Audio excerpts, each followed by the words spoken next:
Hi, welcome back to infinite creation. கல்யாண வீட்டு bread halwa எப்படி செய்கிறது வாங்க பார்க்கலாம். 8 பீஸ் பிரெட் எடுத்திருக்கேன். இது வந்து கொஞ்சம் பெரிய சைஸ் பிரெட். இதோட ஓரங்களை கட் பண்ணி எடுத்துடலாம். ஓரங்கள் வந்து கொஞ்சம் ஹார்டாக இருக்கும். ஸோ இப்போ இதை சின்ன சின்ன பீசஸாக கட் பண்ணியாச்சு.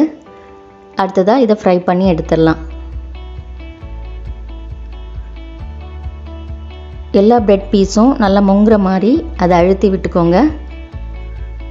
எண்ணெய் வந்து ரொம்ப சூடாக இருந்துச்சுன்னா பிரெட் வந்து சீக்கிரமாக பொரிஞ்சிரும். இது வந்து கொஞ்சம் பொன்னிறமானதும் இதை வெளியே எடுத்துடணும். 2-3 நிமிஷத்துலேயே இது வந்து பொன்னிறம் ஆகிடும். இப்போ இதை திருப்பி விட்டாச்சு.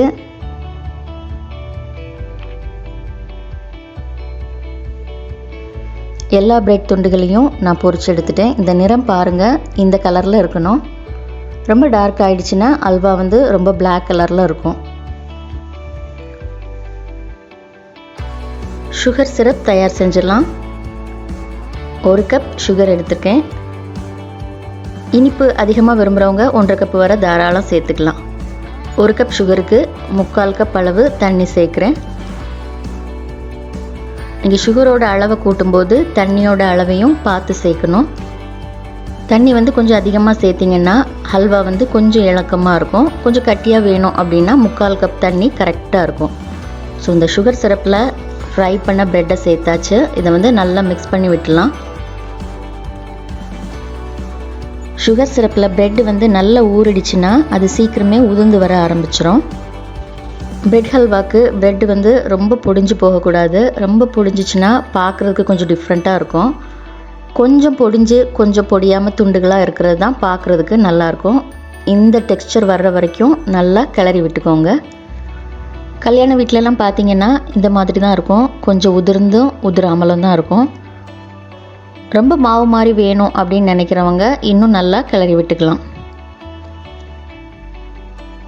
இப்போ நெய்யில் முந்திரி பருப்பை வறுத்து சேர்த்துடலாம். 3 ஸ்பூன் நெய் சேர்க்குறேன்.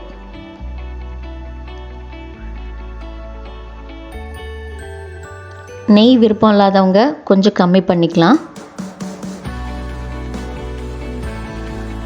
முந்திரி பருப்புகள் சேர்த்துடலாம். முந்திரி பருப்புகளை நான் சின்ன சின்ன பீசஸாக உடச்சி வச்சுருக்கேன். ஸோ அப்போ நிறைய இருந்த மாதிரி இருக்கும். இது இப்போ ஹல்வாவில் சேர்த்துடலாம். ஹல்வா வந்து நான் இன்னும் ஆஃப் பண்ணல, லோ ஃப்ளேமில் போட்டு வச்சுருக்கேன்.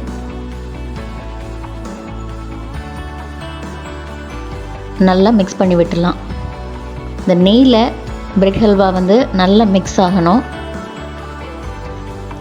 முன்னாடியெல்லாம் கல்யாண வீட்டில் பார்த்தீங்கன்னா கேசரி இல்லைன்னா பைனாப்பிள் ஜாம் இல்லை வேறு ஏதாவது ஜாம் இருக்கும். இப்போ நிறைய கல்யாண வீடுகளில் பிரெட் ஹல்வா தான் வைக்கிறாங்க. ஸோ சூப்பரான ஒரு ரெசிபி, ரொம்ப ஈஸியாக செஞ்சு முடிக்கக்கூடிய ஒரு ரெசிபி. இதில் இப்போ எண்ணெய் தெளிய ஆரம்பித்தாச்சு. எண்ணெய் தெளிய ஆரம்பித்ததும் ஸ்டவ் ஆஃப் பண்ணிக்கலாம்.